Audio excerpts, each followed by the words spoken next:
tango ekoki oyoyo tango yango yo ekoki Papa Stéphane Balamwange oyeye. Monsieur Dam, bonjour, vous êtes sur Tango Koki RDC, c'est votre chaîne. L'émission s'appelle Tango Koki. Votre humble serviteur, je suis là. Chers compatriotes, nous sommes déjà à 97 900 abonnés.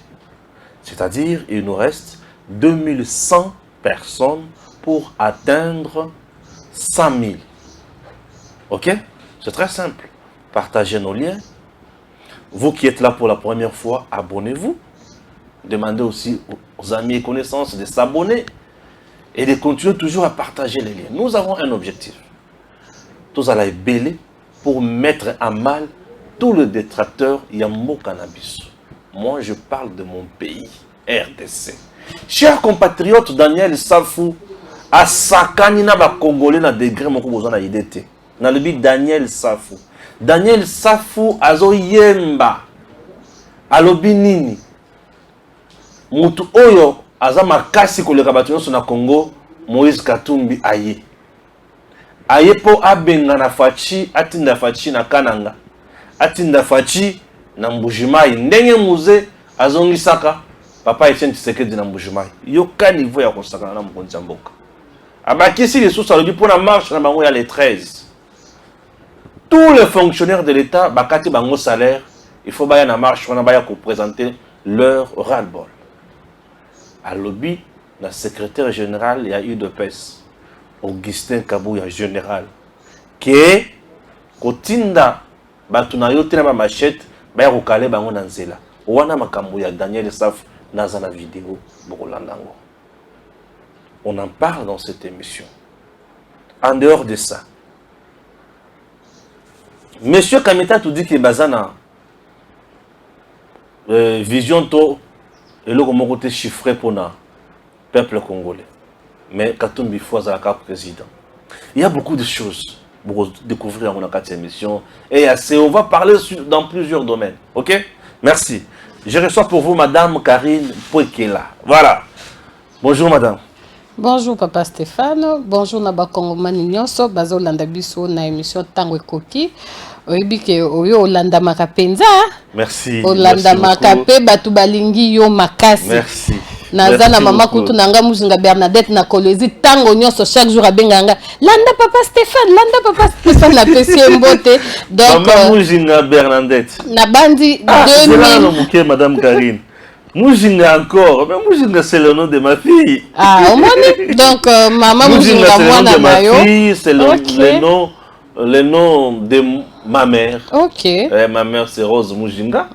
Ma fille c'est Moujinga. Ok. Et j'ai aussi une maman qui m'aime beaucoup, maman Moujinga Bernadette. Bernadette encore c'est le nom de ma soeur. Ah, oh là, oh donc là, vraiment Azayayo. Je suis vraiment votre fils maman. Merci beaucoup. Merci l'invitation de Nazaki Koloba. Merci na bande pour atteindre 2100 Congomani au Batikali. Oui. Et que ça la sous même pas une semaine. Voilà, merci beaucoup pour Nako Koma. Pour tout comme 100 000. Pour tout comme 100 000. Très bien. Merci maman. Moujinga Bernadette depuis Kolosi. Ça tonanza kazi.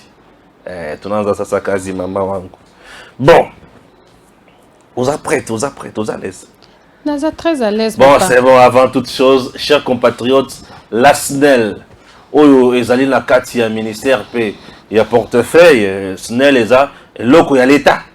Chers compatriotes, SNEL aujourd'hui a un manager très puissant. Il est tout le temps sur terrain. Je vais vous montrer les actions. Il y a DGAI, il y a SNEL. Jeune, capable, compétent, efficace et si proche du peuple congolais. Suivons d'abord cette vidéo. C'est à 19h de Lubumbashi que le directeur général ad intérim de la Société nationale d'électricité est arrivé dans la ville cuprifère. Teddy Lomba vient poursuivre sa tournée qui vise à accroître la desserte en électricité auprès de la population et surtout mettre fin aux poches noires qui favorisent l'insécurité. Il ôte sa veste et se rend directement sur le terrain nuitamment pour faire un état des lieux de la situation à la grande satisfaction de la population qui voit en sa présence le début de solution à ces problèmes. Nous sommes dans une émotion croyable. Espérons vraiment que quelque chose de bien va se passer. Lubumbashi pourra donc, dans les jours à venir, rompre avec l'obscurité. Dans la vision du chef de l'État, Félix-Antoine Tshisekedi Tshilombo, il veut que la desserte en électricité à nos populations soit notre priorité. Aussitôt atterri, je me suis dit je veux directement faire l'investigation pour voir les zones où il y a de l'insécurité suite au manque de desserte en électricité. Pour lier la parole à l'acte, après une longue journée des réunions, ce samedi 6 mai 2023, avec les cadres dirigeants de la SNEL, et la visite de quelques sites où les travaux de construction des nouvelles stations sont en cours, comme sur ce site, le directeur général de la SNEL s'est rendu dans la commune de Katouba, où la population l'attendait en masse. Dès ses mains, il installe un nouveau transformateur sous les applaudissements frénétiques de la population, dans le noir depuis 3 mois, et qui se voit aujourd'hui soulagé. Félix-Antoine Tshisekedi Tshilombo iko na susi na shie ba Congolais. Kwanza miko napikia mikono kwa chef de l'État parce que anatumia DG wa SNEL anatuletea transport ya sasa bintu biote bia sasa. Mimi nasema anafanya mambo mzuri sana, tutamwachaka, tutaanza pa kumwombea kile shuku maombi yote. Voilà des actes qu'il faut pour accompagner le chef de l'État Félix Tshisekedi dans sa vision d'améliorer le vécu de la population congolaise, l'électricité étant la base de beaucoup d'activités économiques. Vous voyez la population qui est restée longtemps dans le noir et aujourd'hui dans la joie de voir l'électricité qui va revenir.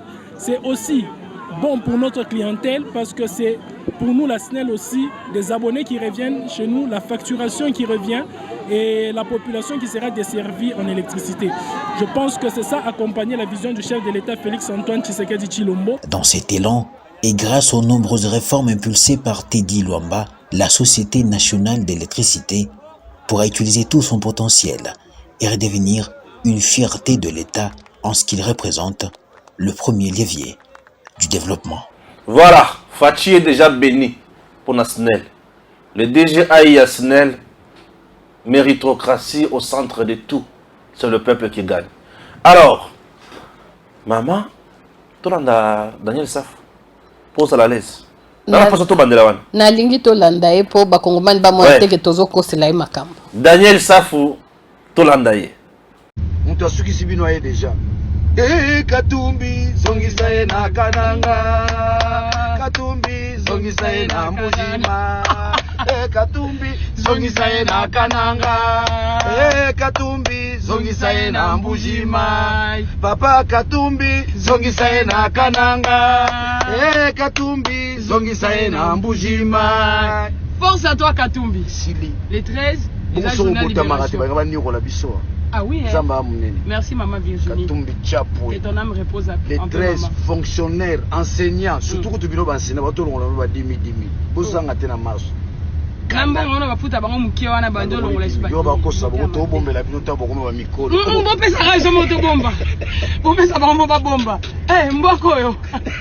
Tango ba ogegune komi oba detuna kango. Donc na biso esengo nazana ngo bana kin na bunda bitumba 18 ans na Kabila lelo China Rambo komi mutu na ngai place azali China Rambo l'espoir du Congo to compter na yo. Voilà. Ba yo mto koyela biso juku. La tactique. Juku. Makambo. Juku. Marche eza pacifique. Oya komeka bima pona yoki ba yuma moko bisa fete au marché bosuko akana na limité. Boya. Bo bima siko mukili. Boya, tozela bino. Ekomi mambo nzoto na nzoto. Bogomono. Isilia bobo maki kalala na marche Fayulu. Bobo makalala. Bo meka kutute biso tozobima pacifiquement mais avec toute la force de la population. Yo zana ba intérêt fachi. Yo ba nomo soki na carré minier nini. Yo na rozombo na oya. Yo ba pesa ko sala boy. Kabuya kosote bozo machette botema na koitro.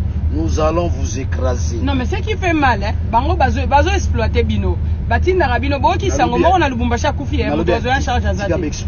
Voilà, tu vois Daniel Safu. Bazo Mustafachi na Mbujimaye na Kananga Katumbi le champion est déjà là. Oh là là. Somo na la bangi. Ngai namoni eza likambo kokamwa te. Oyebi bakutanaka na oyo babengi assemblée nationale tobenganga bango ba honorable. Ouais. honorable Lexi Mutuya ya valeur oyo azali ko porter oyebi pona nini d'abord bato wana tobenga yango ba honorable oyo nyonso balobaka e engageaka biso po tomonaki ke plus de 120 millions ya population constituant o basalaka mibeko bamonaki ke plus de 120 millions lelo tokoki koloba ya bakongomani bakoki kosangana te po baloba mutu na mutu apesa likanisi oyo etali bolamu ya Congo to pe bolamu ya bakongolais yango wana constituant amonaki ke il faut tozala na batu oyo bazali ko représenter biso na batu yango nde babengaka bango ba honorable représentant du peuple o bazali 500 bazali kokutana na parlement na Assemblée nationale précisément pour nde ba biso to votaka directement o ya Sénat ezaba oyo biso to votera bango pe bakenda ko voter mais nazo lobela nanu ba o biso to pesaka voix na biso directement ba kongomani bazali komona lolenge ya batu oyo il faut to votaka to pesaka voix na biso. Imaginez-vous un professeur d'université ake kotia lokasa na ye na urne pour apesa mutu lolenge wana akende ko représenter na parlement. Ça fait mal. Mutu lolenge wana mutu azali na respect pour na ba mama te na bandi vidéo moko esukilaki afinga ka ba mama tina kati ya nzoto nga en tant que mama na boti pe bana mibali na koki ko tolérer mwana na ngai ya mobali afinga ngai na lolenge wana te. Donc pona ndeko Daniel Safu ayibi pe eloko azoloba te soki eza na mutu oyo akoki ko benga na ndeko Tshisekedi na pouvoir ezali ndeko Katumbi te ezali yo ezali ngai en tant que peuple po biso nde mutu tokokende ko voter soki tomoni ke ndeko Tshisekedi asaleli biso eloko te na bandi tokotia lokasa o tokopona mutu mususu po tokende ko benga nae mais soki totali malamu Union Sacrée otaki kosala sortie officielle na bango to bengisaki mbela ya kolobake bao nyonso bazali na posa ya kopesa président deuxième mandat bao nyonso bazali na posa ya président a continuer makanisi oyo ya aza nango po na bolamu ya congolais baya to sangana to lakisa na batu nyonso pe na président de la république toza na yo ndeko Daniel Safu azali koloba na biso ke ndeko Katumbi aya ko benganela biso ndeko Tshisekedi mais tomonaki ndeko Katumbi koya avant concertation awa lokola azalaki malamu kovanda malamu na batu ya na peuple disons oyo baza ko porter ndeko Tshisekedi na mutema non saka koya nae population kendaki koyamba e bayambaki pona bolingo ya Katumbi te mais pona kolakisa ke bolingo ya président biso toza nango esengi ke tozala pe malamu na mutu nyonso azali kotambola elongo na président tomonaki ndenge bakendaki koyamba ye na aéroport mais lelo tozali ko apprendre na batu lolenge ya basafu ke Katumbi aza na Kinshasa ye mutu aye pona ko mobiliser soi-disant bato bazali koloba non na nzala non na insécurité non na kozala la président Tshisekedi na pouvoir mais aye butu ba eke kozwa ye butu toyebi kute to surtout ikande tozomona ndeko Safu azaki makolongulu na video ya ye po ya mesana po ya sapato esalaka ye sapato na bandi na mutu kana azaki makolongulu po sapato esalaka ye passe ok tozo apprendre na bango ke ndeko Katumbi azali na Kinshasa pona koloba likambo ya machete toza informé que bazali ko recruter ba sportif oyo bazo pesaka bango 15 000 francs congolais na ba machete po baya kosala trouble na marche na bango moko po bango bayebi ke bakozala na bango ebele te bazala Jean Pierre bakosala déjà Pierre alors pona ko accuser pouvoir en place bakotia trouble et pas bateau bango bazali ko recruter baya kosala trouble na marche na bango moko po bakosela ça c'est un faux fuyant oyo azolobake CG Kabuya apesa atinda bakulu na teto bato baya kokale bango ce sont leurs propres milices basi ba organiser toyebi bazolobela likambo ya insécurité ezangaité on est en train d'accuser Ndeko Katumbi à Lubumbashi qu'il a la base de l'insécurité qui est à Lubumbashi aujourd'hui il y a la pénurie à Massango na Lubumbashi biso nyonso toyebi Ndeko Katumbi soki azalaki penza mutu abosa nakate et bongaki malamu marche oyo balobaki na kozala sur toute l'étendue de la République après balobi kozala na Kinshasa kaka. Moi j'aurais même bien voulu za na Katanga. Papa bako sa tomoni échantillon oyo monaka ndeko Katumbi babande ko yamba na Katanga en tant que président ya Mazembe. Pas en tant que ndeko Katumbi politicien. C'est le moment où il fallait la kisabiso makasi nae na Katanga akende ko sala nini akende ko sala sa marche kuna parce que yende leader poto yebi déjà que na ndenge na bango opposition Martin Fayulu la yebi déjà que na batu na bango oyo bisika bazala ba compteur na bango ya ba coltan bazo soutenir muto bango ba yebi Katumbi donc Fayulu la yebi qu'il faut za na sima ya Katumbi en tant que leader o bango bazo porter bango nyoso ponya royo sala marche na Kinshasa et bonga ki akendo sala marche na Katanga mais akosa la marche na Katanga te pourquoi muto bino bozo linga azo aspirer ko diriger Congo oyo mobimba ndeko Stéphane akoyebisa yo ke ndeko Katumbi azalaka gouverneur ya Katanga dans son ensemble.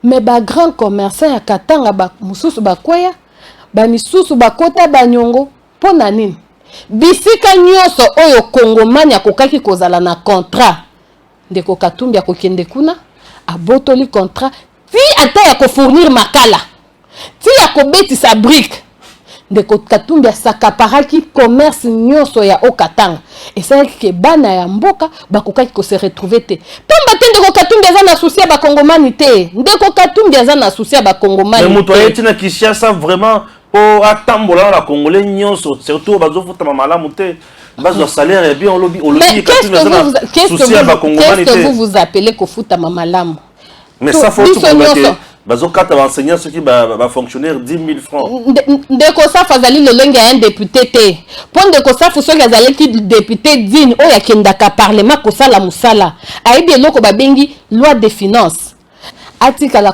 koloba lokola batu ya balabala bon en fait je comprends parce que il passe plus son temps na balabala na kosala maboke na kosala ba spectacle kofinga ba mama ke kokende kosala eloko oyo biso peuple congolais totinda ke na parlement parce que la loi de finances dit tout salaire oyo ndeko enseignant oyo azobenga lelo akende na balabala oyo akokende na balabala te azalaki kozwa avant de Tshisekedi akoma na pouvoir na oyo aza kozwa lelo ndeko Stéphane Nabandi oza mwana Congo ovandi na Congo botami na Congo oyebi ke ba rentrée scolaire nyoso ezalaka kaka benda bike bakozonga te boye na boye de Tshisekedi aye awa asali gratuité de l'enseignement et comme basango ba benda bisoko toyo tokozonga classe te mais au moins la rentrée scolaire qui est en cours l'année scolaire qui est en cours rentrée nango ezalaki paisible siko enseignant oyo atali uta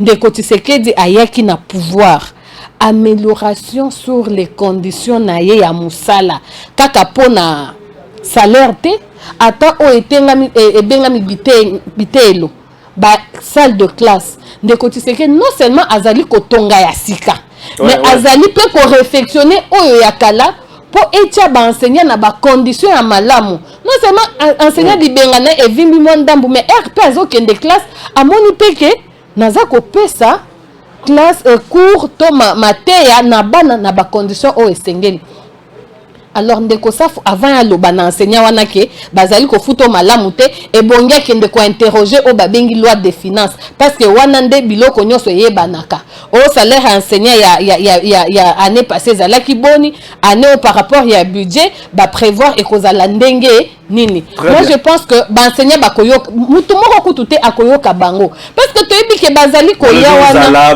misère comme le makasi na Congo bato ba royoka bakende na bango sala marche pour na kosenga départ ya président ndeko voter était pour la deuxième ndeko Stéphane oui mutatuti tolo tomonaki journaliste moko ya nzala oyo baliaka na liboko ba mesana kolia alakisaki biso minoterie moko boye oyo mutu wana il paraît asala minoterie azana ba hectare na ye ya bilanga tout ça lelo ba kongomani pour ne pas citer kaka bana Katanga bisika ya vandaka bisika otoroki ko lobake ezali fief naturel na yes il faut asenga penza ba voix il faut bandela wana baza kolela lelo masango emati lelo sac ya semule bande ko somba na 20 000 et mati pour la seule volonté ya mutu o Daniel Safazo bengi sabino ke bokende ko soutenir na marche mutu bongo azana souci ba Congomani président ya mboka oyo Antoine Tshisekedi azali ko militaire ko ba Congolais bazana ba condition malamu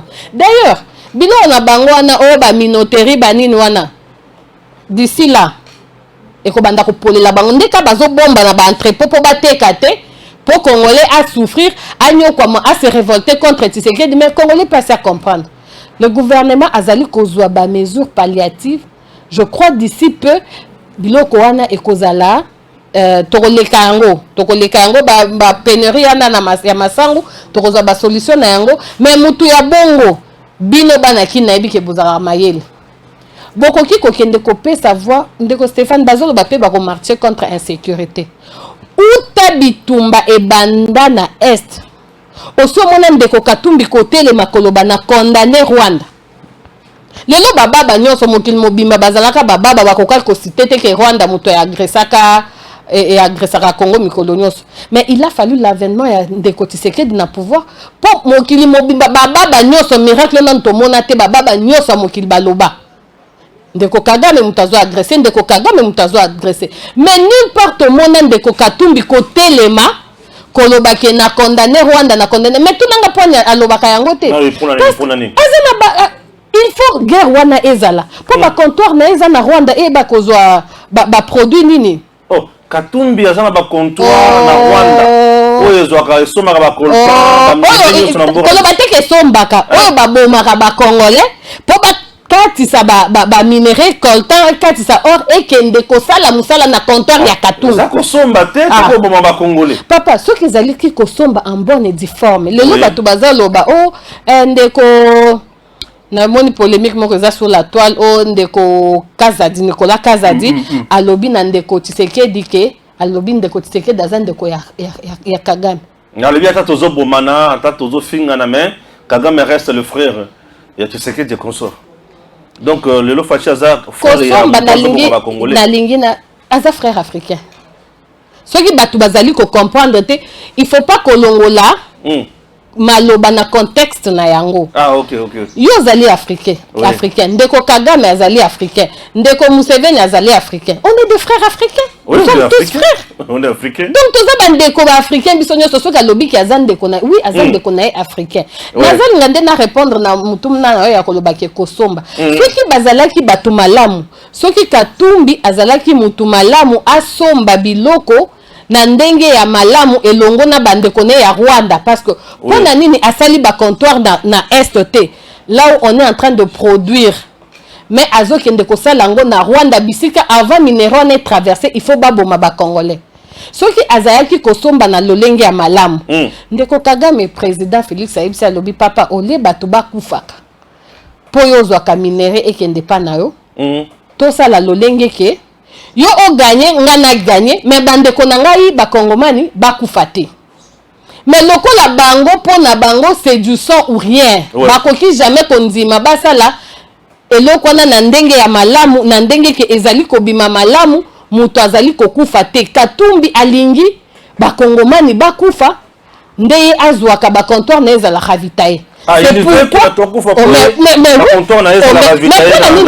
mais pour nani ka sa condamné Kagame te pour nini a condamné Kagame ndeko Kagame te banda na yokaki batuni ndeko moko soki directeur de cabinet ya Katumbi que banda guerre est banda toyoka nanu bisika ndeko Katumbi a condamné Rwanda to yebi réponse n'est ezalaka nini totika kozala un état planicheur totika kolela à tout moment totika kolela c'est ça la condamnation de Katumbi vis-à-vis du Rwanda biso totika kolela c'est ça sa réponse donc c'est pour dire que bazo se retrouver dans ces tueries. Ah, vous voulez nous dire que Katumbi fait partie à bateau bazo boma ba Congolais pour bazo minéré bateau bazali ko sepela na liwa ya ba Congomani pour minéré ekatisa et pour outi ko landa mikolo yo na outi ko landa ba outi ko kanga ba Congolais ebele oyo bazwi mbongo euti Rwanda awa tozoloba mpe makambo yango ya bandeko na biso ya congolais mingi ya est il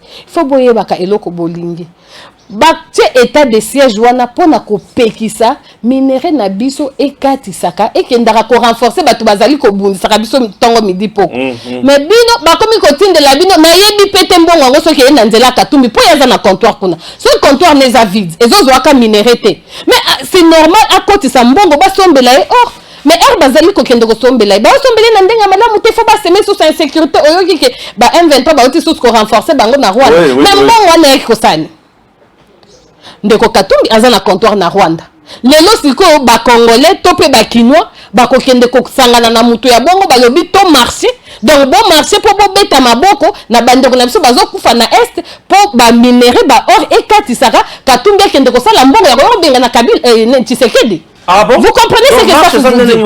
Mais ndenge lelo kosafa zolesa bango indirectement boya to sangana to encourager bazoboma bakongolais na est Pondeko Katumbi azwa lisusu baor ekatisa ekende wapi ekende kuna na Rwanda ba travail atekela baraba okende kosomba kuna azwa mbongo lelo ya kozonsa Tshisekedi na kananga tope na mbujuma. C'est ce que Daniel Saf veut dire aux Congolais. Bon, tu n'es Daniel Saf azoni na zone sa fachi na mbujuma boy. Non, tu n'es Katumbi azana posa zone sa fachi na mbujuma. Et comme au bank sabino. Oh, te e bank sabiso. Na utai ko ebiso awake. Mutakoki azana makoki. Tu sais que tu vendre dans Mboujima en tant que président de la République. Oui, c'est ça. Alors que vendre dans Kananga en tant que président de la République. Oui. Mais mutu o azali na makoki ya kobenga na ndeko Tshisekedi na pouvoir ezali yo, ezali ngai en tant que peuple. Mais aussi longtemps que biso peuple tozanaye. Que vient faire Katumbi? Non, les tout-puissants, on dit que Katumbi aujourd'hui c'est le champion. Il a la solution pour le développement du Congo. Ceux qui ba Congolais, bazana posa. Oui. Porte ya est efungwa mapoete ndeko Katumbi. Oui. Comptoir na yo ezali na Rwanda. Ezala ravitaye. Odoyeba kendo marché na le 13.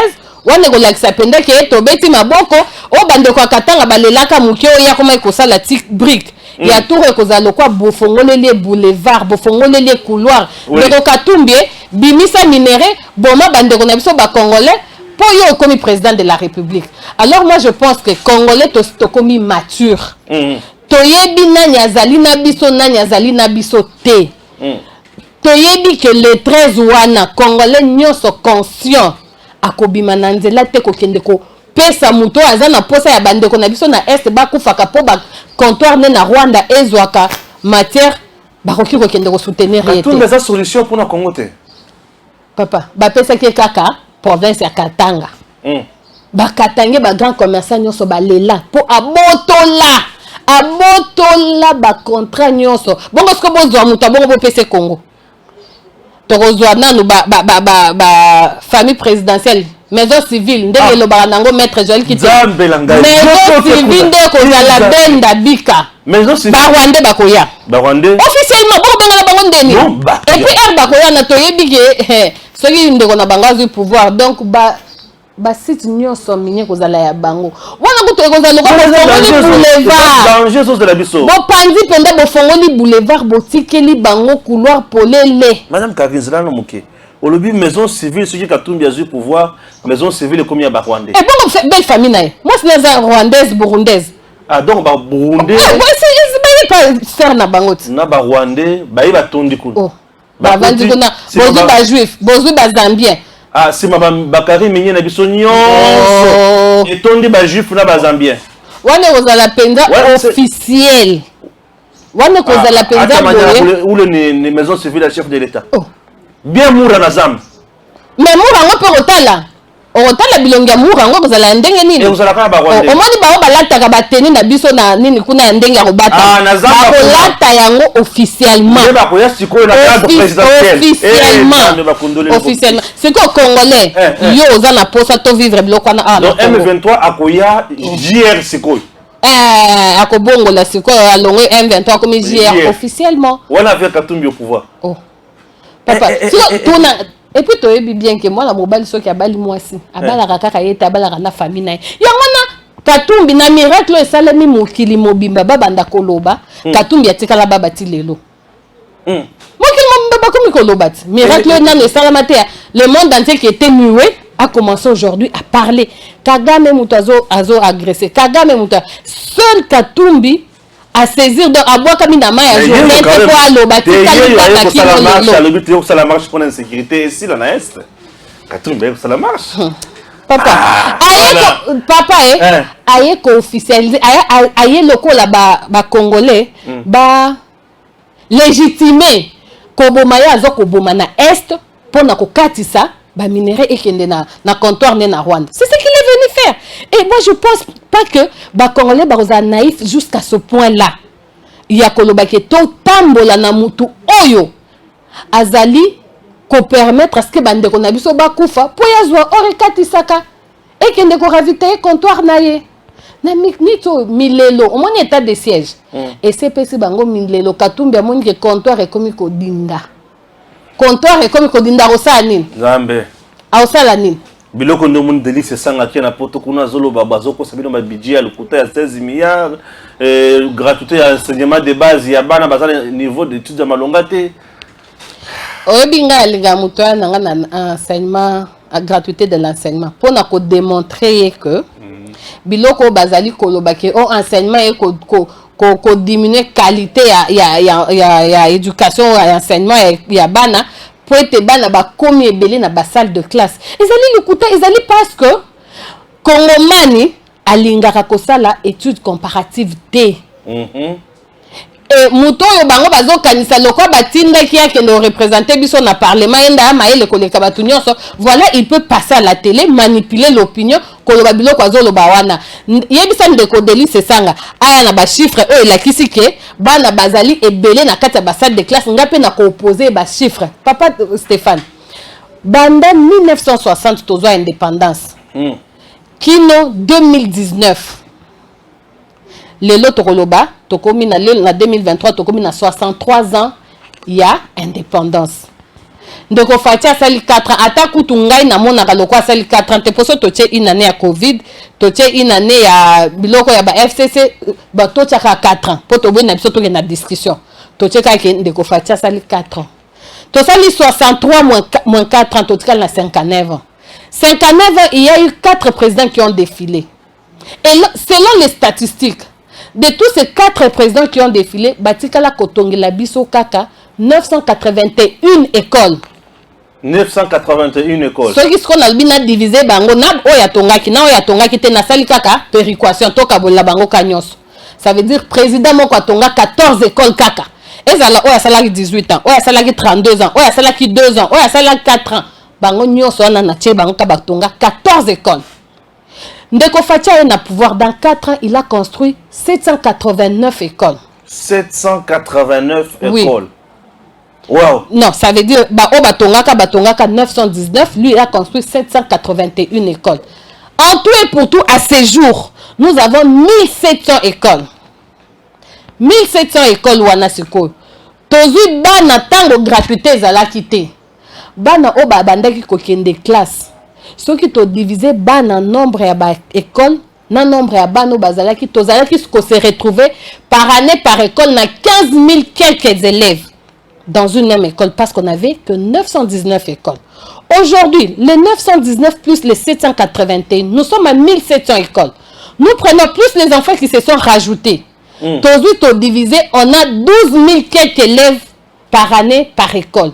Maintenant, dites-moi, entre 15 000 et 12 000, bana ebele bazali wapi na 15 to na 12 te bana bazali ebele na 15 mais donc à ce jour avec le 1700 écoles tozali na bana ba kolekate na ba salle de classe ça veut dire les salles de classe ont été désengorgées bana bazali mokie pe baroki ko landa mate ya professeur to pe enseignant malamu au moins ici qu'est-ce que lukuta ndeko Delice Sanga ezali ezali bateau bazali en perte de vitesse ba yebi susu te loko nini ba kosala budget à 16 milliards mais avec des arriérés à gauche et à droite nzambe biloko ya ndezo beli tsanga makolo 16 milliards mais avec des arriérés à ba fonctionner ndeko Stéphane yo zali journaliste à investigation ozwaka journaliste enquête.com enquête.com osala ba enquête kutu yo kenda tina bisika ba M23 ba ola lo bimsa information Vous la deuxième partie enquête.com miba sikoyo air bazali koloba nao baarriere na mboka oyo to vivra bato bazali na baarriere à 200 quelques mois impayés. Aujourd'hui ceux qui enseignants azali na arriéré il y a quelques jours ou bien il y a un mois. Na par rapport ya oya bande ko zo 200 quelques mois impayés. Bon le baka ki toza mabe. Ndeko tisiki daza kaka mabe. Pe arriéré ngona pe salaire mati même fois 3 que oya bande ko zo. Bon le baka ki ndeko tisiki daza mabe. Donc si je comprends bien ndenge baye ko sala ba marche et ba tonto ba sala marche ba bangi sanga Fayulu Matata yoka Fayulu Matata Katumbi Sesanga nani mususu bobax Docteur Mukwege te yeba longolie omoni maile na bango maile ya bato bazo soutenir Katumbi na Mukwege batel balobi Matata a déjà criminel économique a na dossier na simanae o comprendre Katumbi kutu ye to yebi kutu te soki penza ko komati na maponomi soki bakondima ye na maponomi Fayulu ayi dans les oubliettes ye kutu poa moko kutu ya Matata ponyo kutu e bongi abongola ba université alona ki masango poto bimisa ba université azo musango na masango nde ba kongomani ba oki opese nini moi crédibilité batel babi ba o 4 déjà baza na ba dossier mais Mukwege lokola za na moi compassion ya bato est pamba tendenga bandai ko bongisa ba mama o ba bandai ko encore lui aussi c'est un autre cas. Boyoki état de siège et celle que au moment où on vous parle ba viol pendezo sala malisu soute na est alors quand Mukwege za pene ya kokufa au moins que maleki ile elo asali ayo kotonga hôpital na Ngaliema bon pour ba se violer ba mbango za soute ba pese ba elle ndenge ni na réparer le soute extension ya mpanze comme na Ngaliema pourquoi atata na malukute na ntangu te ba mama pe bakendaka ya ofela Ngaliema po ebikele na so Ngaliema a inauguré ce que peut-être moko boye na kan lukat ce qui atongi to inauguré na ki ndre atongi en tout cas wana na yoki yango te na lanzango pété biloko lukuta donc oui biloko lukuta réserve na bango ya panzi oyo amoni ke cop kuna isila po ba mama ba mère ba violer bango su mingi te po état de siège o sala msala nango ayo kotonga hôpital na commune Ngaliema ebikele nanti so Ngaliema pour la plupart. Pour ça que on a tiens mbongo te ce que le ba aide des oya te kuna po ba violer les sous ma casité et bon et commerce bando sala ye po na e malamba violer ba maman et azo sala ko réparer bazo pc ba aide moi kanyaka azo tia na poche na e alors a se détacher na ba 4 wana po ye pe aza pio lisusu ya mindele ya peuple te me ya mindele mindele wapi kasi te soki olobi ke za ya peuple abengisa pe kaka batu na ye peuple na ye oyaza nango na sima na ye baya kolakisa na force oyaza nango. La seule personne qui a le peuple c'est Antoine Félix Tshisekedi Tshilombo. Mais Marc Chondré zo bangisa bino bangisa biso te déjà poto sto Jogé tala kaka muto azo aspiré ou bien muto azalaka président de la République soit disant celui qui était élu ake osala marche na couloir moko aselemba oboy moni couloir siko soko moni na nzela ndenge bazoyo omona pena ke batu bazate ake luka pembeni ya wenze na couloir na ba momo ba oya wenze na ba chayer na ba lekinzela moi bo legezate po eza couloir siko ebimi le quoi bosali plein na couloir plein basala na couloir basala plein na couloir te papa basala plein na couloir ce n'est pas possible zo marche nini comment on appelle vidéo ya marche na vidéo ya biska zo sala meeting et puis azali sous na message à kopesa peuple congolais tenga na la deki mo extra meeting na maloba nyonso zo bima na munoko ya ndeko Tshisekedi eza onga na loba Tshisekedi azo biba maloba Fayulu bisika moko te na tikala koyoka bisika ndeko Tshisekedi aloba soki batunaka eke yo soki okomi lelo président koloba na ndeko Kagame nini qu'il s'occupe de ses oignons, moi je m'occupe de mes tomates. Fatia, tu sais là koloba yangote? Karim, qu'est-ce que c'est pas? Mais est-ce que moi j'ai inventé un monde de Fayulu? Mais tu sais que c'est koloba bomote. Yo je ram de Tshisekedi koloba ke occupe-toi de tes oignons, je m'occupe de mes tomates. Tshisekedi koloba ke Kagame mutozo agressé biso. Lelo maloba Tshisekedi on ndeko Olivier Kamitata zo benga lelo milelo. Et celle que tolongwe na nini régime à notification topé embargo et celle que les autres occupé ko somba mando ki na biso eye pe to tobundi lokola ba mibali nyonso bakoki kobunda esali ke lelo monde entier ebandi kokondane Kagame na bao toyebi ke baza na nsima na ye bakomi koluka ndenge ni atako bazoluka ndenge ya komaske mais tozo comprendre langage na bango et esali lelo ke Kagame akomi liboma po yo mikolo nyonso wanga na rake ngai te muto nazo agresser bango ngai nakenda koluka soki ba rebelle ba ko déstabiliser régime nanga mais du coup comme ote guerre les apona kenda koluka mabele papa yo liboma te. C'est bon, merci et nous allons chuter dans le dossier Mouké et assez pour le bilan moi point de vue kaka puisque c'est un autre dossier on a encore en Abuzindo makasi na Joël Kitenge. Alors EAC malobi fasciste tatonne EAC paye SADC paye une décision qui risque encore de plonger la RDC dans un chaos le plus profond même et sombre. Ndeko Stéphane olobi sujet bo lobango na ndeko Kitenge na profondeur mais na mukuse kaka na ngina loba biso bakina to lobaka soki olingi obundisa munguna na malamu il faut za la pembeni na ye poso za musika na ye okokoka kobundisa ye mingi te okokoka kobundisa ye malamu te guerre biso tuza nango na est na uti ko démontrer bino awake c'est une guerre essentiellement économique. Alors na kati ya lisanga oyo bazalaki kolobela makambo oyo etali mingi économie ya ba pays oyo toza nango frontière pour so etali ba pays oyo eza membre ya EAC mingi eza ba pays oyo toza nango na frontière de Tshisekedi akokai pe kotika biso isolé parce que ça valait aussi de l'intérêt de nos compatriotes au baza na est bakenda kosala ba commerce na bango na Rwanda bazo sala na Uganda na Tanzanie ba psika et belé.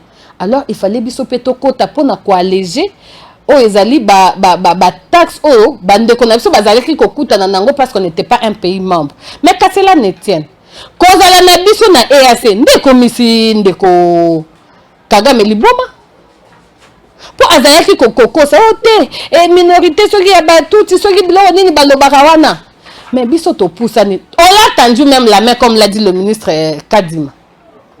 Kazadi. Oui, Kazadi Kadima. Ça kombo na ye. Ah, nyon serait. Comment les a Nicolas Kazadi Kadima. OK.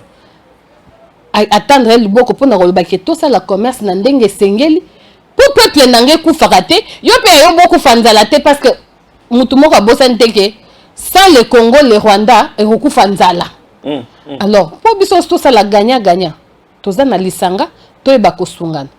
Kokota na biso na EAC ezalaki tâtonnement te ezalaki pour un objectif précis o ezalaki d'abord économique et lokola na kati ya EACP eza na ba disposition elobi ke état mususu membre koki ko bundisa muninga na ye membre te. Alors il fallait ce que to lakisa bango ke malgré bonne volonté ya Congo ya kozala malamu na Rwanda pomoni bizaleli ya Rwanda. Cela ne nous empêche pas d'aller voir nos frères de la SADC. Nous avons toujours été membres à SADC. Donc, pour l'anga, Ezali tâtonnement, Ezali, président Félix Azan a vision moulaï ko le kaba Congoman nyoso. Bon, biloko nyoso ya salaka, souka nango tokomaka. Donc place bando sala to bando kenende awa. Donc to ya kondimile kana souka. Je crois que les Congolais peuvent prendre leur mal en patience. Le président sait là où il amène ce pays. Avantage nabi c'est que tozali na président oyo azali d'abord congolais de père et de mère. Donc en dehors du Congo a un pays mususu te. Il ne peut que tout faire pour na bolamu ya ba congolais pe na ba Congo na Congo. Donc pour nangai kokende SADC d'ailleurs tozala déjà na SADC ezali likamote. Yoga siko ozo siko nzambe. Bon, tu l'as une vidéo. La seule chose que notre culture congolaise condamne, c'est la polyandrie. C'est interdit par toutes nos coutumes.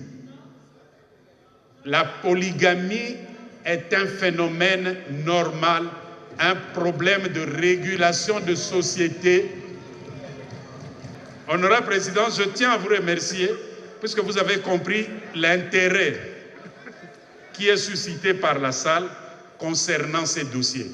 Honorable Président, même si vous dites que est puni de la peine de mort celui qui aura plusieurs femmes, honorable Président, prévoyez assez de munitions pour nous exterminer.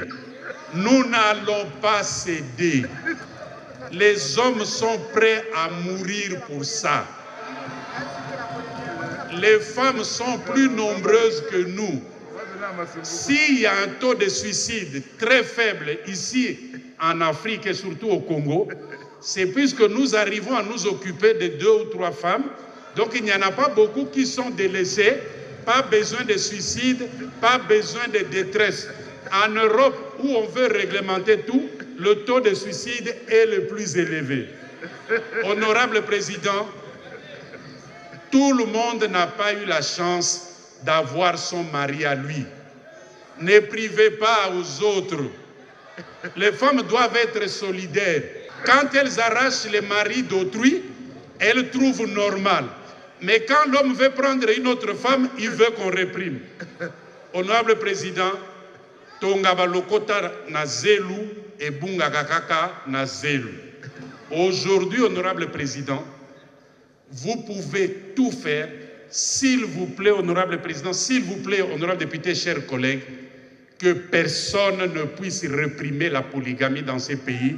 Ne l'acceptez pas. J'ai dit et je vous remercie. Merci, chers collègues. La collègue est à notre collègue. Karine Balobi, maman, vous êtes belé. Il faut l'État. Mon bec, il y a polygamie. Et il y a. L'honorable Balobi, ceux qui beaucoup m'abisso, mais bali beaucoup m'abisso vraiment. Beaucoup m'abisso vraiment. Pour tous les mouké, maman, basé belé.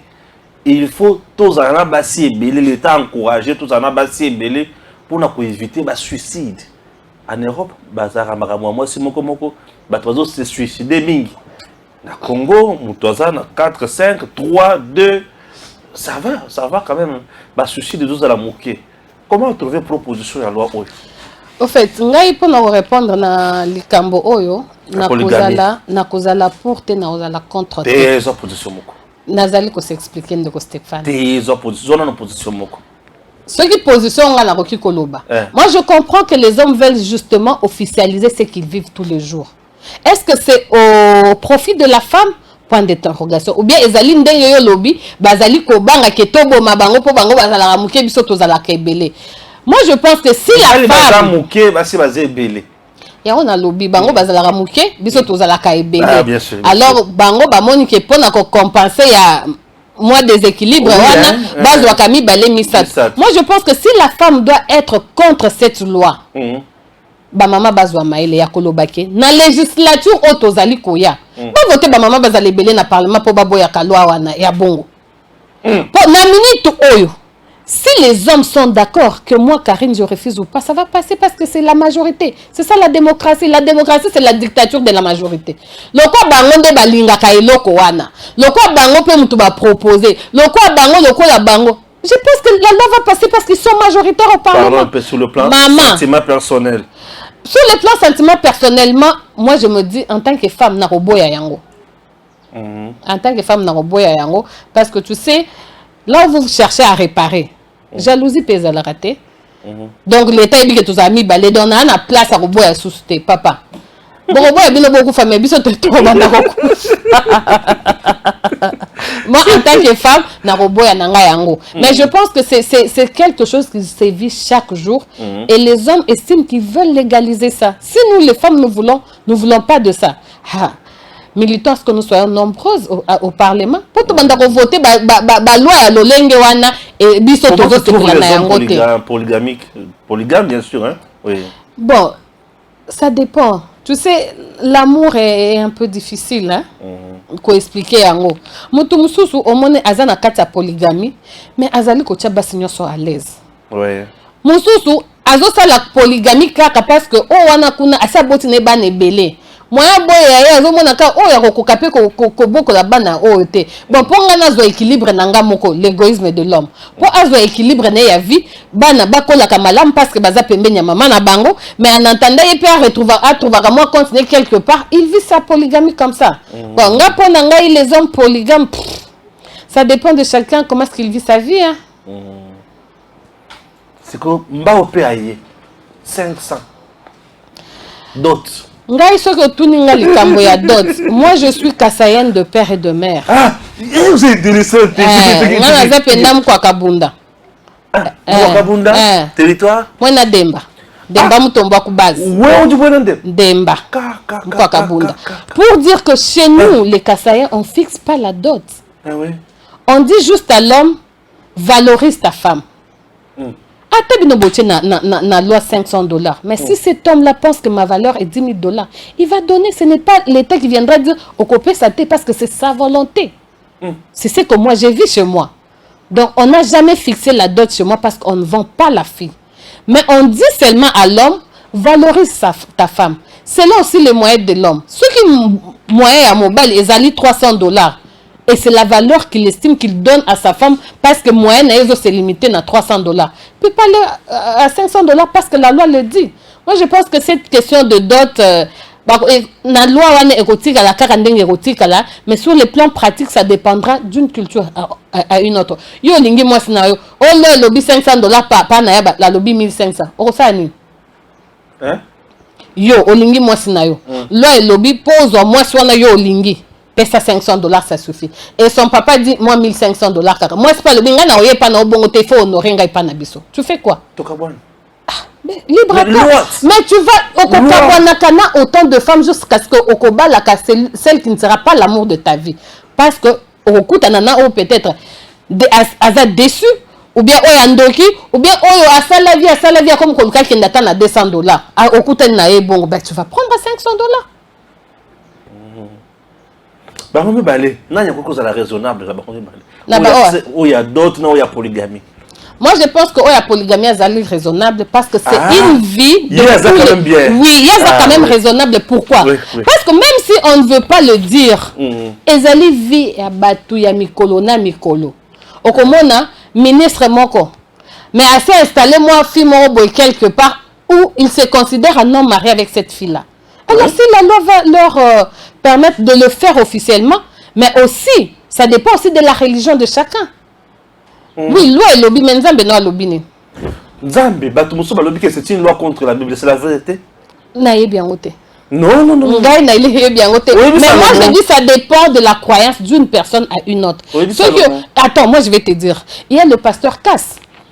Est-ce qu'il y a de là qui non, est-ce qu'il y a le cas qui l'État a officialisé une polygamie pour vivre là bas c'est belé? Non. Mais ouais, c'est sa croyance.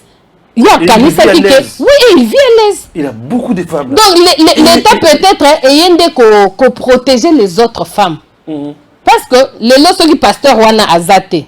C'est peut-être la première femme qui entre guillemets basala nae mariage civil qui va se prévaloir être la femme légitime. Et les autres femmes... Tu as anticipé juste ma question. Maintenant, si l'État arrivait, il y a qu'à légitimer, il y a qu'à légaliser polygamie. Donc, désormais, dans l'état civil, l'homme est obligé, il y a qu'à ça, mariage civil, légal, donc l'État va ouvrir aussi une brèche là-bas. C'est ça, non? C'est le lobby pour ne pas dire légitime. Parce que toutes les femmes, même si vous êtes 10, ceux qui vous acceptez na mobile vous êtes légitime. Légal, comme je voulais le dire que moi, ce basal ne mariage civil d'azali légal. Ceux qui l'État les lots, endimi polygamie na kati ya loi, ça veut dire et qu'on fait la paix brèche. Il y a kolobake. Aujourd'hui 10 femmes. Olingi, il faut qu'il y ait na bango nyonso devant officier ministère de l'Ini. De l'état civil. De l'état civil. L'État reconnaît très peu bango nyonso. Oh. Mais qu'est-ce que c'est que l'État veut? On a 10 alliances. On a 10 alliances. Yo, ce qu'on voyait, on dit qu'on inconvénient et l'autre. Donc ça veut dire que tu dois réfléchir à la moukier, tu dois poser raisonnement tu n'as soukate. Oui. Bon dimi mobile moraza la seule na 10 femmes. Na éviter est-ce que l'on va limiter nombre bien ba fongoli kaka babi polygamie kaka. C'est ça aussi le problème. Bon limiter nombre te bo fongoli. Donc un homme peut se présenter devant l'état civil na batu soki nini basi 10. Mais dites-moi à côté de 10 alliances, c'est là aussi on crée un autre problème.